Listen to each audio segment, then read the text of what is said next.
This is a quick example of how to configure your virtual list transaction.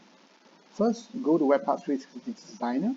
Under Selection, select the list, update your transaction properties, define the role who can edit the data, define each new and edit form, configure the columns, and it's ready for use.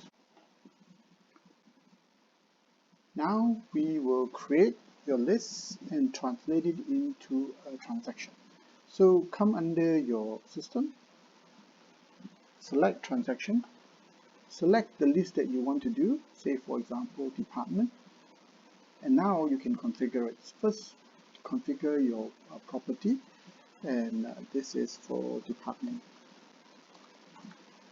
And just say create your stage that you want. So for instance, just for managing, I will have two field forms, one form for new and one form for edit. So let's configure the new form and say this is a new department. Since it's a new department, I will not need to update the status because by default the status will be active. I save this. Now when I done this particular form, I can now edit this form. Under the edit form, I can say this is to edit the department, and in this form I'm able to come in and I will enable the ability to update the status. If I wanted to, I can actually support a different format. And now when I am done, I will be able to save this transaction.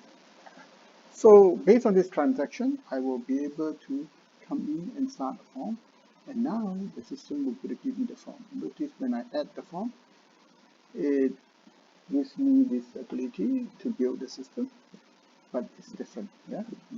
And when I say this is my human resource development, HRD apps. So I can come in and just put the user and I save, and it will be able to save this data into the system.